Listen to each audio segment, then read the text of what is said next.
Good morning, everyone, and thank you for joining us for this EDC Coffee Chat, Coffee with Colleen.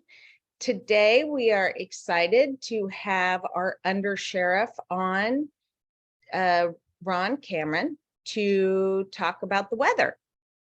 If any of you guys have read his social media posts, you know that he can somehow turn weather into really funny topics.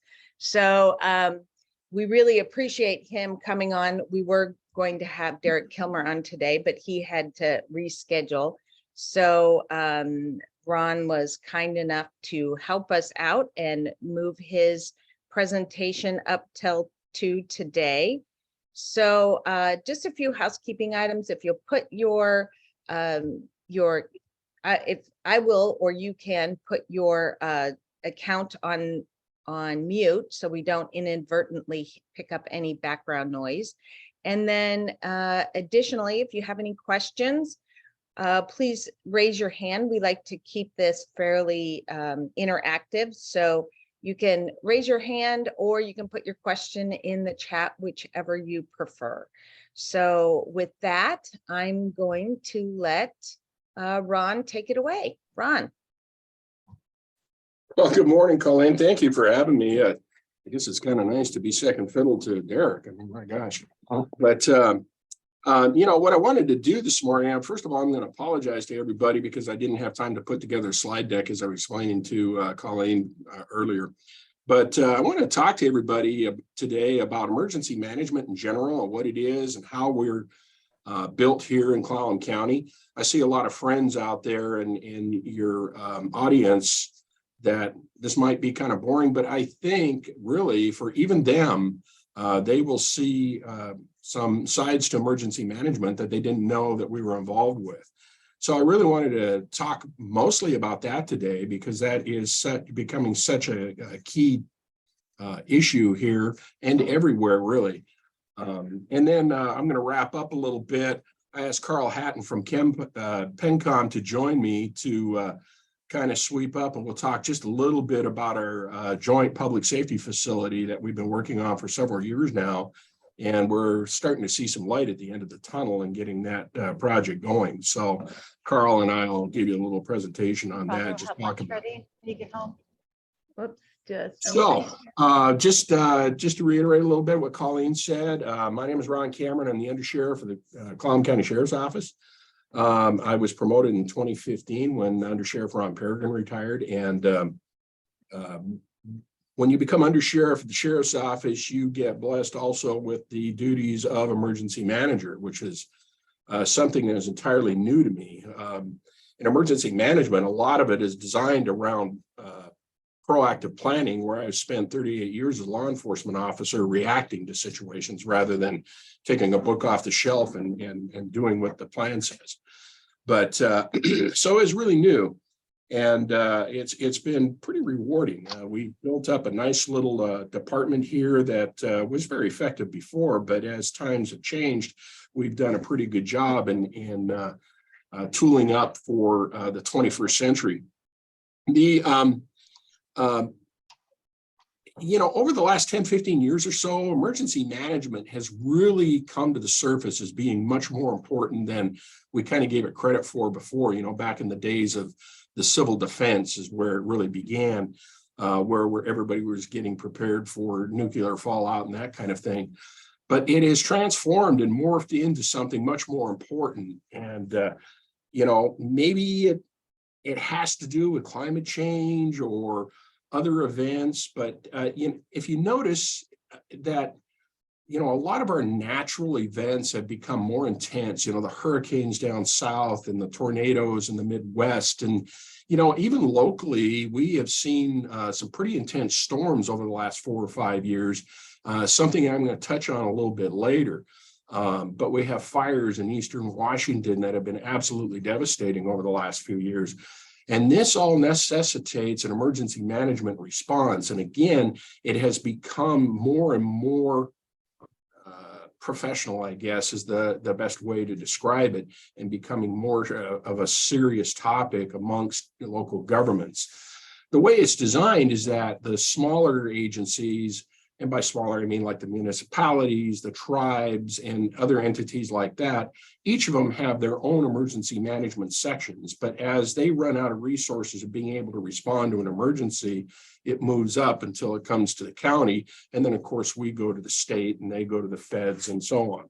So that is kind of it in a nutshell on the basic design of emergency management. But there are other things besides, natural disasters. I mean, we're always talking about the dreaded Cascadia subduction zone and tsunamis and things like that. But we are also preparing for man-made disasters too. We would respond in things like cybersecurity attacks. And we'll talk a little bit about our role. I see Dr. Maxwell's here, and our role in the pandemic that we experienced and things like that. So, emergencies don't come in any certain flavor, where there are tons of issues, whether they're man-made or natural, active shooters, all kinds of things could require our presence and organizational skills to help out in the situation. And you could say the basic function of emergency management is to manage emergencies, but it's much more complicated than that. It's much more involved than just simply reacting to the incident. One of the things that we do is plan. Our unit works with other people, experts, the state. Everybody knows Jim Buck. He helps us quite a bit. And we identify hazards throughout the county, and like maybe it's slides or tsunamis, or we talk about the earthquake all the time and other things. We identify those emergencies and we try to plan around them. I mean, you can never run out of what ifs, so it's difficult to make it perfect, but we try our best so that we can put together how we would respond to such events and organize it in fashion. And we work with other entities locally. I've always had the saying about Clallam County, we're too small to be big and too big to be small. And so I have people like, I saw Glenn Rogenbach was online today, the tribes and their emergency management sections help us. The city's emergency management sections help us, park, all of those, and we come together and we work on these plans, and I'll talk a little bit more about that. The other thing we do is we work on preparedness, largely in outreach type situations. We got Kids Fest coming up, we got the home show coming up, county fair, all kinds of things. We try to reach out with preparedness ideas for people so that they can be ready for any kind of disaster.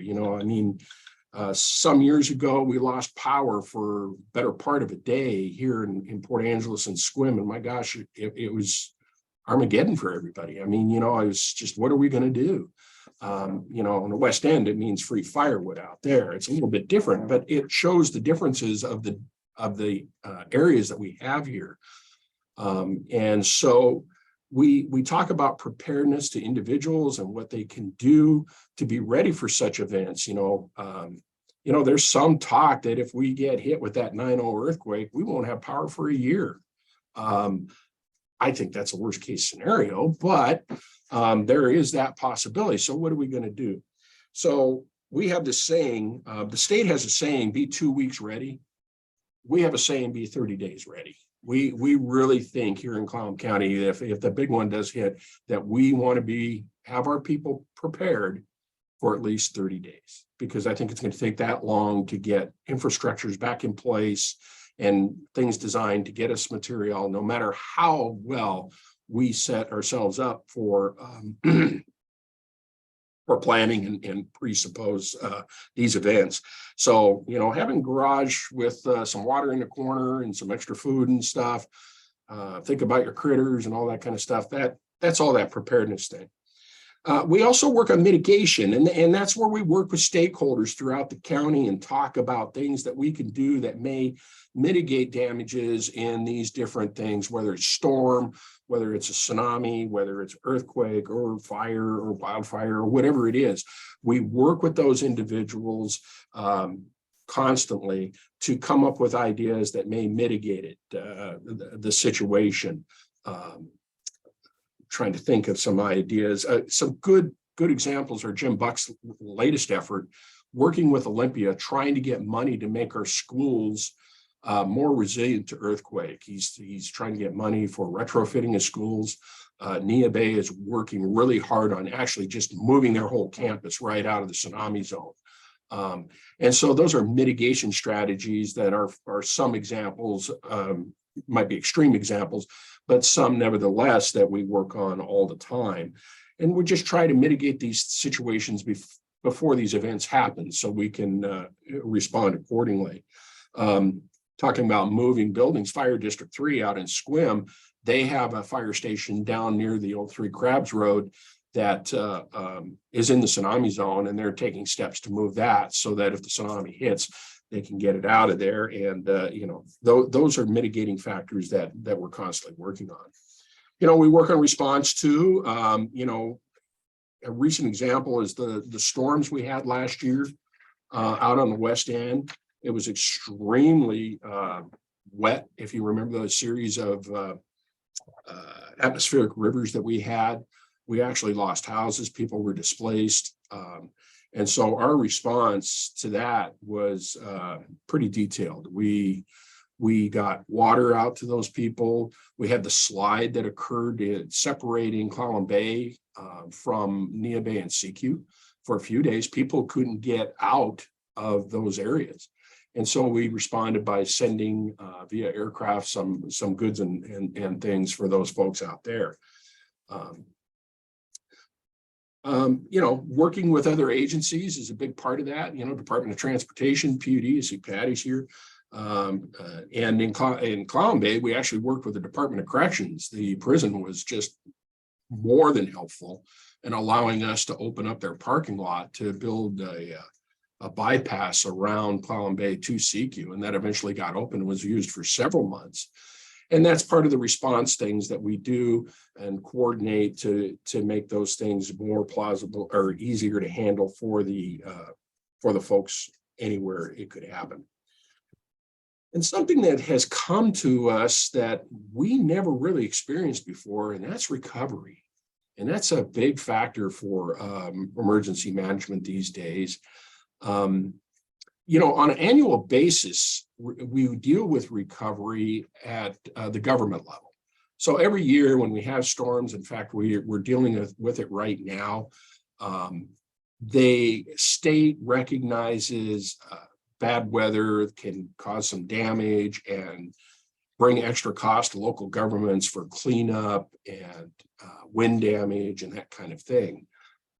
But that is usually any recovery funds that are available are always limited to government type buildings. And so it's pretty easy to handle. We coordinate with the county and the municipalities, the tribes, the schools, even the hospital. But when it comes to individual assistance, that's totally separate. That is something that we had never dealt with before the floods of last year. And then last year, FEMA actually recognized Whatcom, Skagit, and Clallam counties as three of the major counties that were hit by those storms and offered us what's called individual assistance. And boy, did we open up Pandora's box. The amount of education that we received at the Clallam County Emergency Management in procuring that funding and distributing it is ongoing. We are still dealing with it today. And but it's so important to make these people right. And so we are dedicated. How is that, Ron? Explain a little bit more about why are you still dealing with it today? It's a slow process. The FEMA requirements, like contracts and things like that has to be put into place when the money finally comes through. It doesn't come, in the form of a check the day after tomorrow. It comes through when Congress approves it, and then it goes through the state, and the state writes us a contract, and then on it goes. And then what's really been important for us is we found that us being the distributors of that money to individuals could be a conflict. And so we have been working to find a manager, which we have located, that can help us distribute that money in a practical manner. And we're just now getting to that over a year later. So wow. Yeah. On that point, the state created the Northwest Washington Disaster Grant Program for nonprofits and for businesses. Yep. And our county should get about $2 million of that $10 million pot, right around that amount. And the grant application is out right now. And so if you've got contacts that we should be getting a hold of, that of, that suffered damage, either physical damage or because their revenues declined because of lack of activity. I've been trying to get the word out in Clallam Bay CQ, working with Jane Heilman as an example, who owns the co-op out there. But I'd love to be able to get the word out. If our businesses don't go after that money and receive the funds, then it'll go to other places, Snohomish or Whatcom counties. Yeah. Or is it Skagit and Whatcom? I think Skagit, but yes, we'll touch on that here in a few minutes, and I can explain how we're getting the word out on that too. So, but at any rate, individual assistance has been in education, and we've started from scratch on that. In fact, it was new to the state too. I mean, they've had fire recoveries before, but this was pretty new. This is something that they hadn't really dealt with before. So we're all in the learning experience, and my coordinator, Justine Chorley, she's done a fantastic job on getting that shepherded and developed that and gotten some people some help. So let's talk about Clallam County Emergency Management itself. The section itself, I have 2.5 paid personnel. I mentioned Justine Chorley. She's my junior member, and my senior member is Ann Chastain, if you know Ann. Both of them are extremely capable in the emergency management world. Justine was just hired here not too long ago, just over a year ago. And she was actually a park ranger here at Olympic National Park in the 90s and wanted to come back and settle down here in her retirement years. And it was just a blessing to have her because she knew emergency management and the area inside and out. So she's been a gift. And then we also have Teresa Rothweiler. She's our half-time employee, and she is a gem. She's kind of what I call our plant manager. She keeps our emergency management or emergency operations center running, and all the IT stuff working. And boy, I tell you, she's a gem. So, and what these people do, and it's not just the planning that I speak of, but they work with the volunteers, which we're largely based from. Obviously, we can't do everything with 2.5 people, but our volunteers are huge. And we'll talk about some of those volunteer opportunities coming up, but organized communications, that's a huge thing. Develop exercises and stuff for our participants, including stakeholders like businesses and municipalities and other organizations. We conduct public outreach. Like I mentioned, we have the Kids Fest coming up here in March. Right after that, we've got the home show, and we're constantly looking at ways to get our word out and get that preparedness message and other things. They do respond to the emergency and the needs of the community, when we do have them. I mentioned the COVID thing. Dr. Maxwell reminded me about that. We were all sitting there writing plans, preparedness for this big tsunami and earthquake, and then all of a sudden we get a worldwide pandemic, and now we got to teach ourselves something entirely different. And while people like ONC and Known were a big part of it, the people that volunteered up at the high school for the vaccination events that we had during the COVID response, they were all our volunteers, the people that parked, the people that checked in, folks, the people that sat and ushered them through the medical portion and all the way through that. Those were all our volunteers. So you can see how coordination plays a big part in what we have to do with our volunteers in that structure. We also are responsible, and we do a lot with community notification. I don't know how many here know about Code Red. We're constantly pushing for subscriptions to Code Red. You can easily sign up by going through our website. This will keep you abreast of any emergency. You know, a lot of times we'll throw out very severe weather warnings, a tsunami warning. Yeah, we'll even do a localized police event. So if there's something happening in your neighborhood and it's better to stay inside because the police got a barricaded subject, for example, we can actually isolate our notifications to a small neighborhood. And so utilizing that code red and being a subscriber of that is really, really a cool thing to do. It used to be that we could do a reverse 911 on landlines. But you know, not so many people have landlines anymore. And so it's becoming more and more difficult because people, myself included, just rely on their cell phones. And so having that cell phone register is vitally important for us to get in touch with you. And then, of course, we have to maintain the county-wide plans that are required by the state. One of them, and probably the most important, is the County Emergency Management, Comprehensive Emergency Management Plan, which is due every 5 years. And this is kind of the Bible of how we are made up as far as the Emergency Operations Center is concerned, as far as emergency management is concerned. And then it's followed by what we call a number of emergency support functions. And these describe who would be in charge of a certain function responding to emergency. For example, we might have fire or law enforcement or medical or mass care, sheltering, that kind of thing. Search and rescue is another example. Even critters, animal, livestock and stuff like that. This is all available online. You can go to our new website and find the CEMP, the Comprehensive Emergency Management Plan.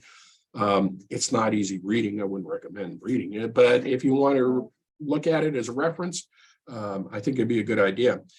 The other plan that's also due every 5 years by the state is hazard mitigation plan. We kind of touched on hazard mitigation earlier, but that is a required plan that we have to do so that we can be eligible for certain grants, like what they call BRIC grants and things. So, so we do that every 5 years. Generally, there's a grant where we can actually hire a scientific firm to actually go out, identify some of the things that we would overlook and present it in a real professional manner.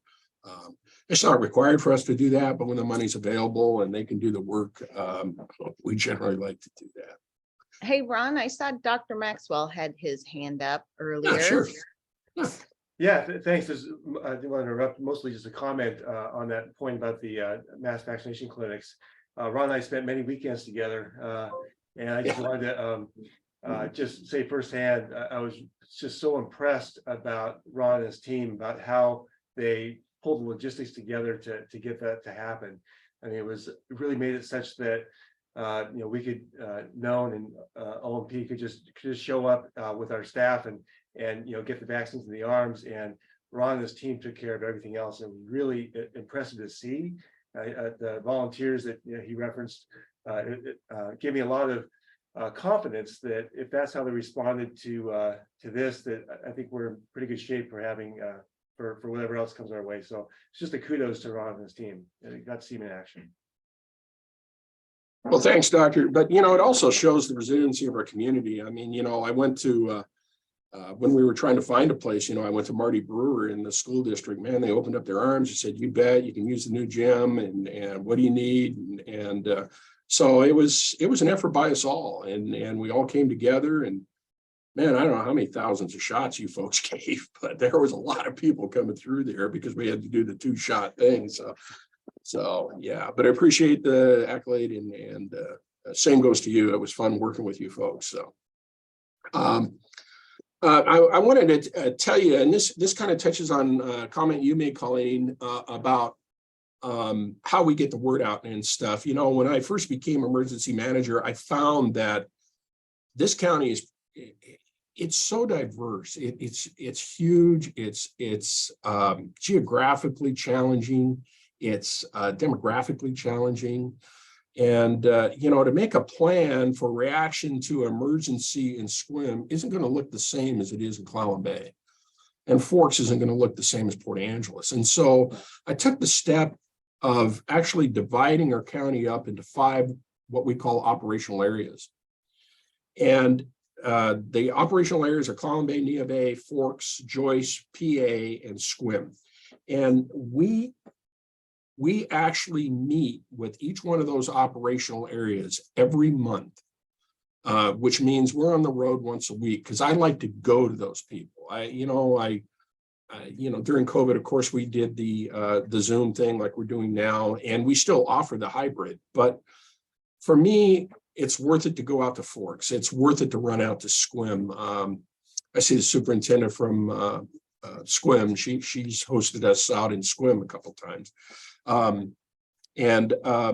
So I'd like to get out there to interact with those folks. And what we do in those meetings is we talk to the stakeholders, and everybody's invited. I invite the press. I don't care. I got no secrets. I'm one of the most transparent people you ever meet.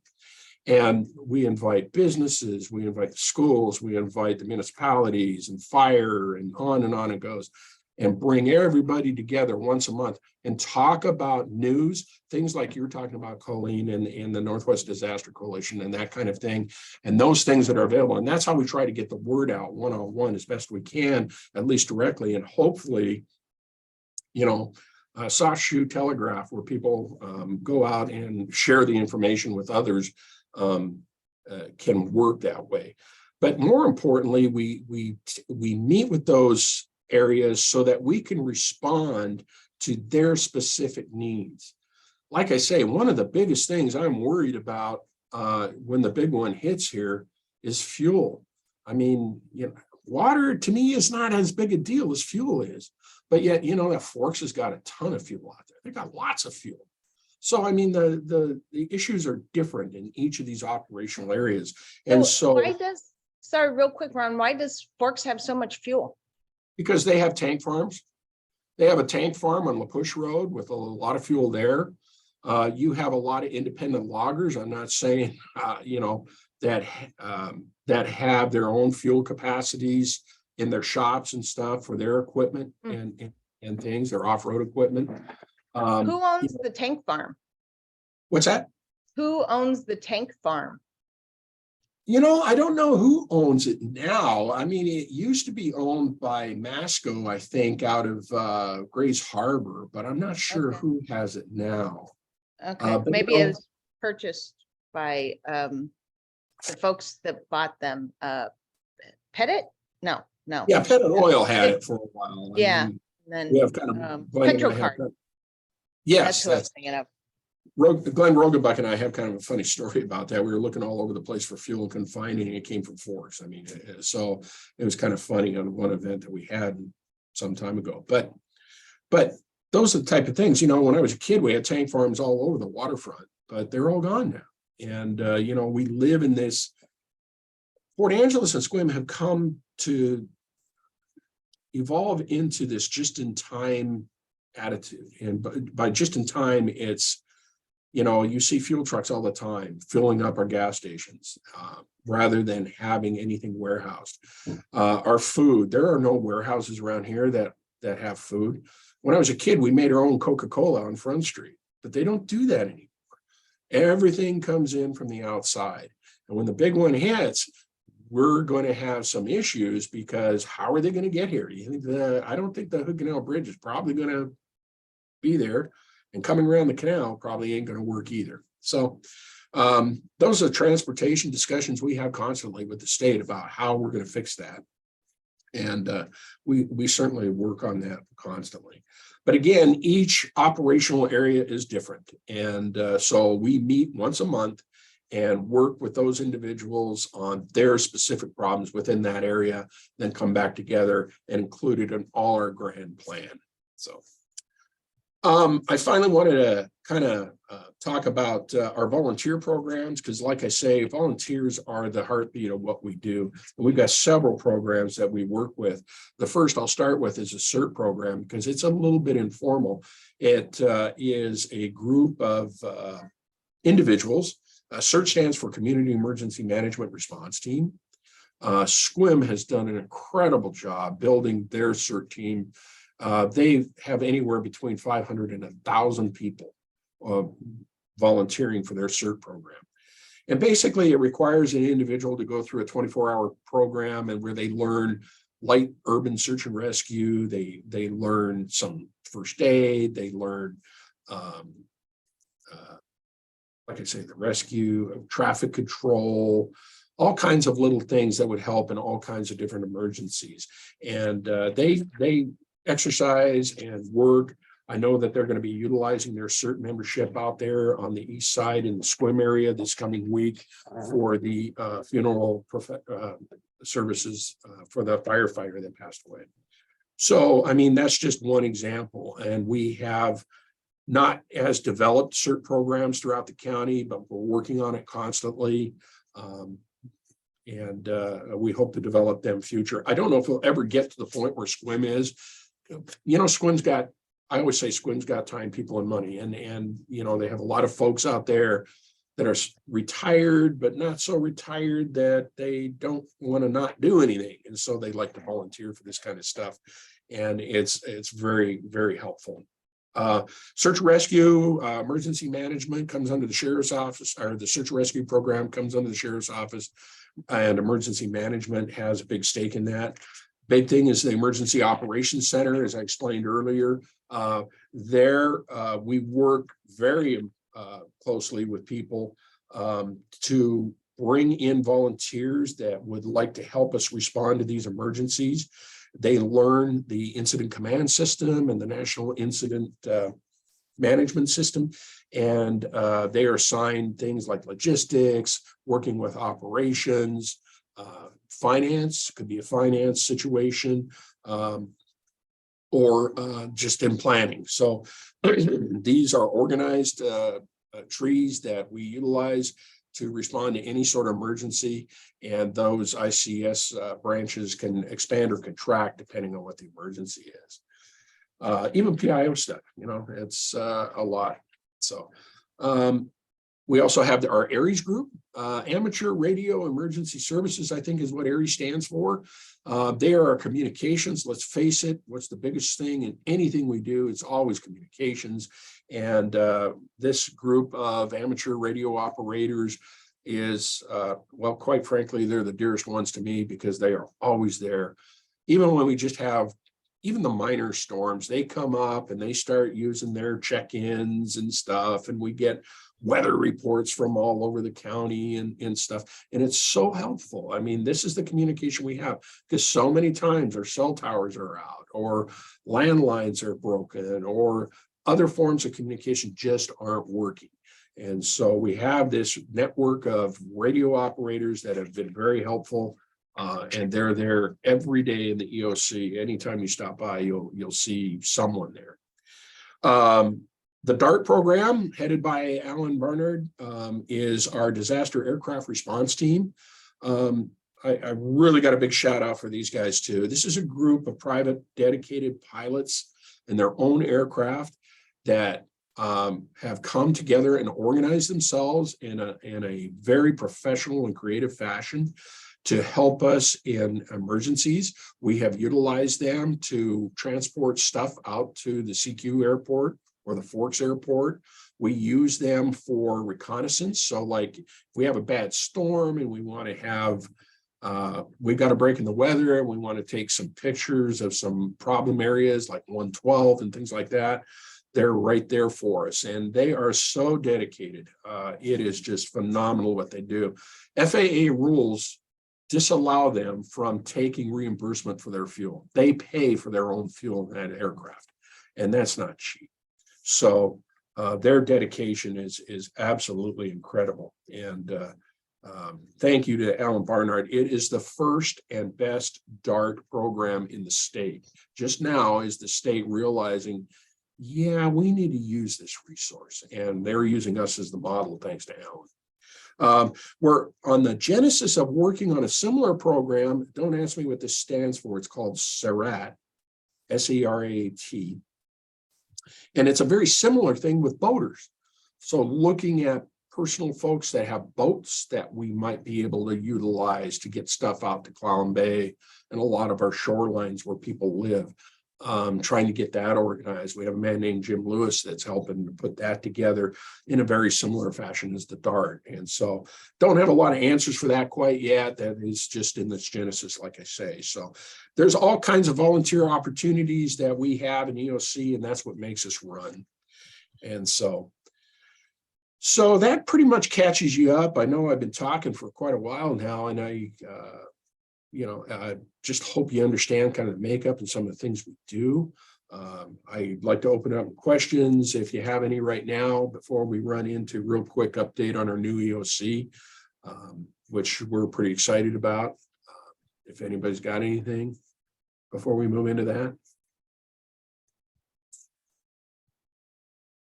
Nothing. Doesn't look like it. Good. I do. So it's not really about EOC or emergency management. It's more sure. about the opioid epidemic and the crisis that is occurring all across the United States. But are you seeing, is the sheriff's department seeing over time that this issue is getting worse or better? And then how do we compare to other counties? And then how is it getting here? How is the product actually getting to Clallam County? Boy, I tell you, Colleen, we could go on for most of the morning on this subject. I mean, as far as it getting worse, I'd like to say it's not getting worse, but maybe it is. I don't know. It's certainly not getting any better. I will say that. I mean, we seem to have a constant flow. Our Olympic Peninsula Narcotics Enforcement Team, they do a fantastic job on identifying those people that are bringing it in.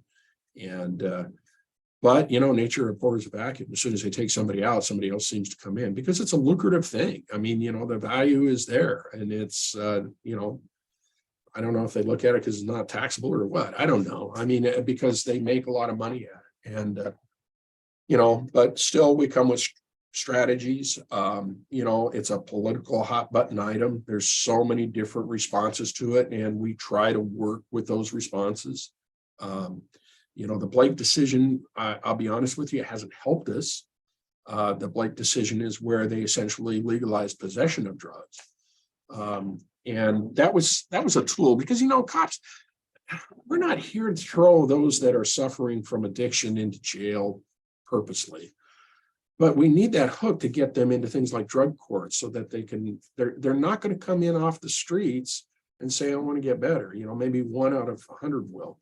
And so I think that, hopefully legislature will take a look at it this year. And I think they are. They're looking at a bit of a fix. So there's a bit of a hook for people and incentivize them to get some treatment and stuff. And that's what it's all about. So hopefully that'll happen. But we spend many hours on the opioid issue and drugs in general. And methamphetamine is still a thing. It's a big response for all law enforcement. So how do we compare to other counties? I think it's all the same. I think, Okay. relatively speaking, I think, we hear about it in Seattle all the time.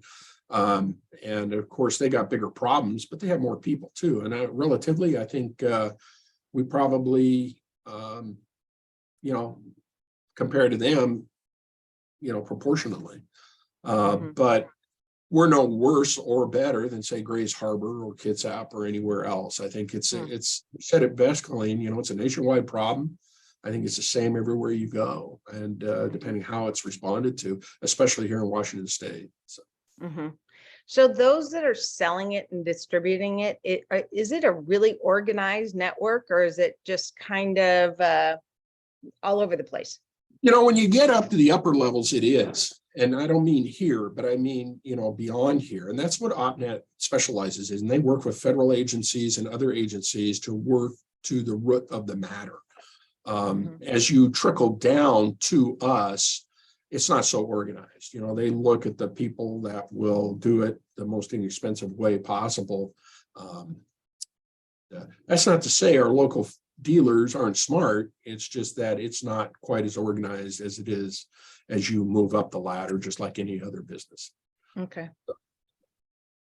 So Thanks. Oh, yeah. Yeah, like I say, we could do a whole show just on that. Yeah.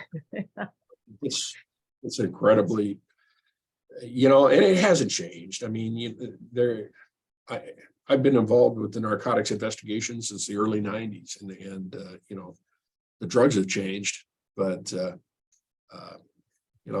I see a lot of the same characters today that I did back then. Okay, new AOC. So in 1979, when they built this courthouse, they had a great idea and they put the EOC in the basement. And they did that because, and once again, I think I mentioned earlier, they were worried about nuclear fallout and attacks and that kind of thing. And fast forward to the 21st century and stuff, we're not so worried about that anymore. And now we're worried about an earthquake. And the last place you want to be is the basement of a 40-year-old courthouse when the big one hits. We identified some years back that we wanted to build a new EOC outside of the courthouse. And so we started looking around. What I found when we started looking at things, I had really, in the back of my mind, really wanted to build somewhere west of the bridges here in Port Angeles. But more importantly, I wanted to build in the vicinity of Fairchild Airport. And the reason for that, there's several reasons for that. The first is that there is no better ground in Clallam County than where that airport is built. Whoever decided to put the airport there was really thinking, because that is some solid ground out there. And like I say, it's probably as solid as you're going to find anywhere in Clallam County, and the most earthquake resilient. No one has any idea what a 9/0 earthquake will be. I mean, I always have the saying that I think a lot of things that happen, that I think will happen won't, and a lot of things I don't think will happen will. I mean, and I believe that wholeheartedly. But that was one of the reasons. The other reason why I wanted to be at the airport is that the state of Washington and FEMA themselves have identified Fairchild Airport as a staging area, a federal staging area and a state staging area. As a matter of fact, just this last week, the state was here working on an agreement with the port to renew their agreement as a state staging area. And I think the FEMA one was also approved not too long ago. I'm not sure on that, but I know they were talking about it. What that means is that we are one of only 2 federal staging areas in Western Washington, the other one being McCord. And they are going to bring material here and stage it here for distribution to Grace Harbor and Pacific, and obviously Jefferson and Clallam, but also up to Whatcom and Island County, San Juan County. I mean, they have a plan to stage items here so that it can be distributed by air, because again, transportation routes are going to be really challenged. And so that's another reason why I wanted to be near the airport. Logistically, it just seems to make sense. And then finally, just being on the west side, we have so many resources out that way that are important to us, like it's the industrial center. So all the road shops are a mile away from the airport, not barely that. So we have all that equipment to clear roads. We have the fairgrounds there for mass sheltering. There are so many assets available to us by being in that general area that we can better organize and work with. It just seemed to make a lot of sense to be out in the vicinity of the airport. For the moment, we have located some private property in the area of the airport, skirting the airport, that we are looking at. We've done some studies on these properties, and we hope to be able to purchase one of the properties, and final selection upon approval of the county commissioners and the city of Port Angeles. Because when we brought up the idea of a new emergency management EOC for the county, Carl and I started talking, having emergency response with emergency communications might not be a bad idea. And everybody knows that PENCOM is just woefully small, and they really need to be upgraded as well. And so we've entered in with the city of Port Angeles to try to develop what we call the Joint Public Safety Building, which includes EOC as well as the 911 center. well, excuse me, and eventually the city hopes to have a West Side Fire Station. But like I say, we have a conceptual design that is available on our website, which is clallamcountywa.gov. Just go to the emergency management page. It's somewhere on there. You can make your way to our new building and take a look at the plans there. We hope to be entering into detailed drawings here pretty soon. With that, I'd like to ask Carl if you wanted to jump in on that a little bit and see if you wanted to explain to them what you were looking for in the new building. Carl, are you still there? Yeah, I am. Thank you. And you can all hear me? Mm-hmm. Brilliant. Yes. All right. So my name is Carl Hatton. I'm the Deputy Director for the Port Angeles Police Department, and I run the 911 Center here.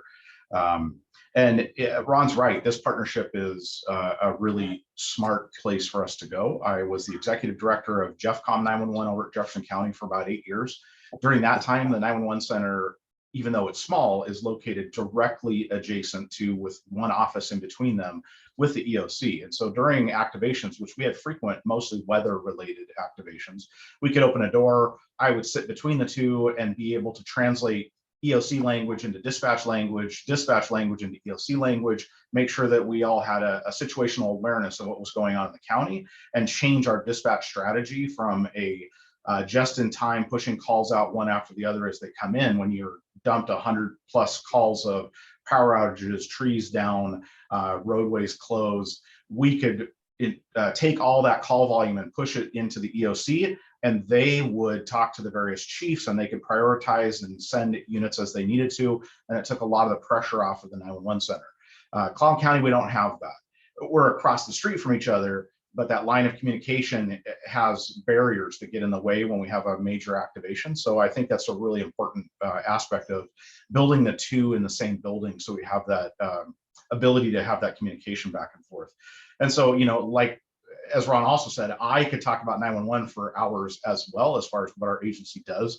Briefly, we dispatch for 17 agencies: law enforcement, fire, EMS in Clallam County. That's everyone except State Patrol and Nia Bay. We dispatch for Olympic National Park after hours, plus all of your local law and fire agencies. We process about 92,000 calls for service. That's a case number assigned to a call that somebody is going to. We process about 4,400 911s, or 44,000 911s, and over 100,000 business calls incoming and outgoing every year. About 70% of those calls that come in at 911 are on cell phones, and so getting location. So our public awareness campaigns are all about location and location and location. Know where you are. It also makes it difficult to push out reverse notifications, as Ron mentioned, because everyone has cell phones and very few people, even businesses, have traditional landlines. And so that's a challenge for us. I would also say that since I have an opportunity to talk, we at PENCOM have 20 positions for dispatch, 20 dispatch positions. Of that, 8 are currently open. We were down to having 10 open. We're at half staffing. So we have been in a hiring crisis for the last 2 or 3 years. COVID did us no favors, and the new economy is doing us no favors. But we have significantly increased our wages. We've significantly increased hiring bonuses, retention bonuses, all kinds of stuff to try to make us competitive. I'm working at the state legislature to make our profession more competitive. And so I will put out there that we are hiring. So if you know someone that loves computers, is good talking to people, can multitask, tell them to log into the Port Angeles Police Department, the City of Port Angeles website, to our hiring page, and refer me, or say that I referred you, and I get a bonus, which is great. But yeah, we're to get past the 911 component. Like I said, I could talk about call volumes and statistics on opioids. I have some definite opinions and data about the opioid epidemic in Clallam County. It is not abated, and we do CPR at least once a week, if not more than once a week, on opioid overdoses. And we deal with opioid overdoses on a daily basis, and we deal with crime related to opioids on almost an hourly basis. So it is significant in our county, and it is definitely something that has to be addressed. As far as this new 911 EOC co-location, as I said, I think it's a brilliant idea. I think it puts us together in a new facility. We're working out of about 900 square feet of facility here. and it's very challenging. We don't have room to add more consoles. We don't have room to add more personnel, and our call volume continues to increase because the size of Clallam County continues to increase. So when you see these efforts out there in the public, talk them up. And if you have questions, my phone number is available, my email is available. I'm happy to answer questions. So thank you. What are the requirements or prerequisites, I guess, to become a dispatcher? Is there anything specific, or do you just have to be good at multitasking and good at the computers? So you have to be 18. You have to either be a graduate from high school or have your GED, and that's really it from a paper perspective. We are looking for people that have integrity. We do a full criminal background on all of our applicants, including every place they've ever worked, who they've lived with. Like, we go in depth because we have to hire the right people. You have to be able to multitask and do those kinds of tasking. We provide all of the training on the job. So we take people that have no experience and we train them. It takes about 6 months. And I will say that about a third of our applicants actually make it through the training process and become telecommunicators. So it's a very challenging and difficult, but also extraordinarily rewarding career. I've been in it since I was 18 years old. So 30 plus, almost 40 years of experience. Can you share what the starting wage is? Yeah, we start at, it's just under $28 an hour, $27.56, I think. So we did a 20% wage increase last year, a 5% wage increase at the beginning of this year, and 5% again next year, in an effort to try to be competitive. So that's great. That's great. So does anyone have any questions for Carl or for Ron? Really gone over quite a bit of information here. John Netter. All right, here, Lena, do you want to ask, or? Morning, Ron. John with the port here, and obviously being close to the airport is important to us as well. Can you talk just briefly about timing and funding? Is the project fully funded at this point, and what is your anticipated timeline for actually starting construction and getting bids out? So I wished I had a good definitive answer for you. First of all, it is not fully funded at this time. We have staffed what I call a financial board. I mean, it's not a board, but I mean, we have a collection of our folks like Mark Lane, Nathan from the city, Carl, of course, and those principals that meet on a monthly basis to start talking more intently about how we're going to finance this, because we've got even though it's a joint project, there's two different projects going on. Carl's got his money, we've got ours. Currently, we do have some friends in congressional circles. Derek Kilmer is a good example. We received $2.96 million in this latest budget for the project coming up. That was confirmed. We actually got a personal phone call, Bill did, before he retired, from Derek, that money was approved for our project. So that's a good start. We also received $1.2 million, almost 2 years ago now, from the state legislature. So we have a bit of a bank to get this rolling. Representative Theringer has already reached out and asked for our application for appropriations in this new biennium. So we're pretty positive on that regard. And Kilmer's office has done the same. So hopefully we'll have some pretty good financial resources to work on here.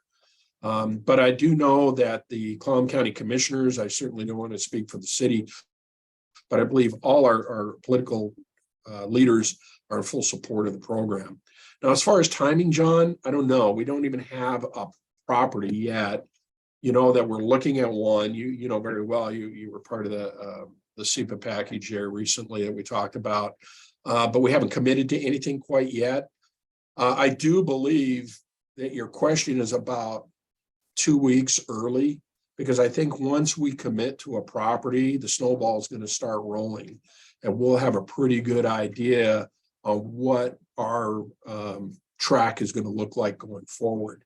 So, That's the best answer I could give. I know I screwed it a little bit, but we're working hard on financing. Patty's helped us. Patty Morris is online. She's helped us find some funding.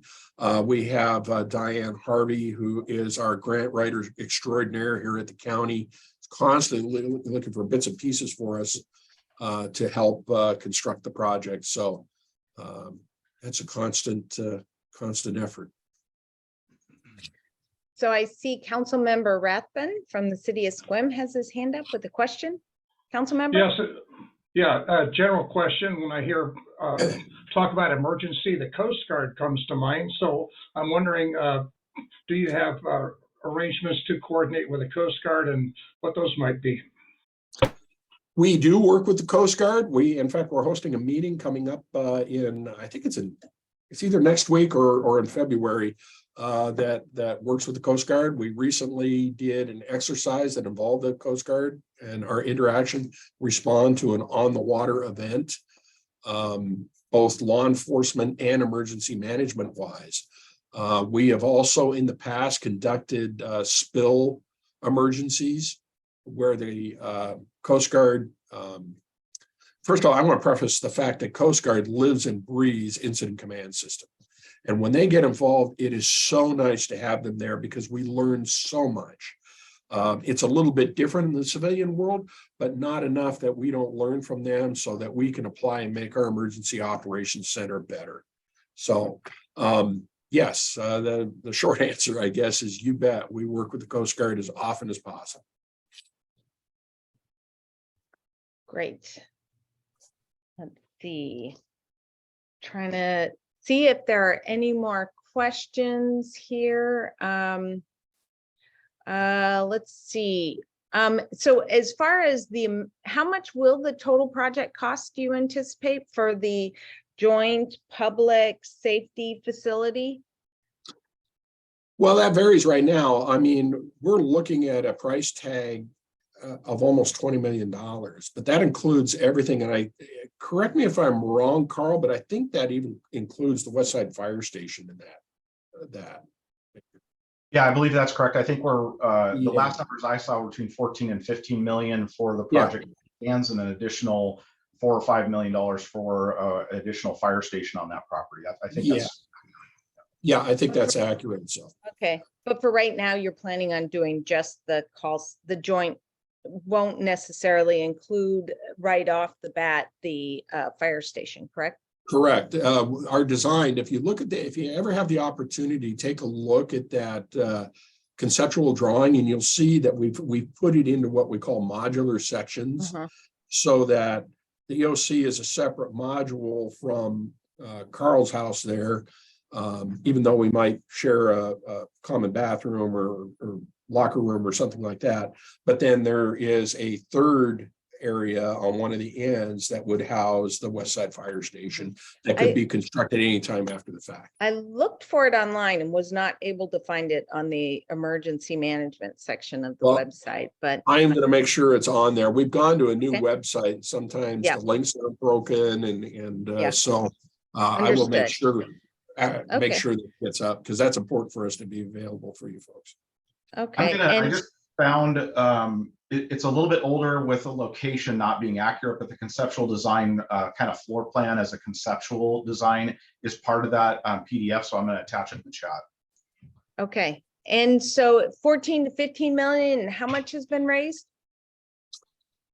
Right now, Carl has some reserves, I think, that he have dedicated. I don't want to speak out of turn. I'll let Carl address that. But besides that, we do have somewhere in the vicinity, well over 4 million, close to 5 million already. That's already in the bank. That's And so what's the plan to raise the additional 10 million? Well, like I say, we are working on further appropriations. We have met with Representative Theringer already, and we're lucky to have Representative Theringer. He is on the right committee to help us with this.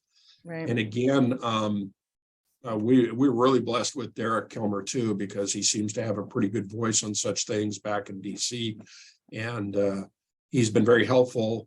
And Maria Cantwell too has expressed interest in helping us as well. Right. So between the two of them, I think we'll we'll do pretty good. I don't know if we'll get it 100% funded right off the bat, but we're continuing to work on that. Great. Okay. Well, I see that it's just a little bit after 9 o'clock. So with that, if you guys don't have any parting items, I again would like to thank you so much for coming and presenting today and talking to us. I think we'll have Carl back on again and to talk a little bit more about the 911 operations. But Under Sheriff Cameron, thank you for joining us. Really appreciate your time and sharing with us the emergency management plans for the county. Thanks, everyone. Thank you. Have a great day. Bye-bye.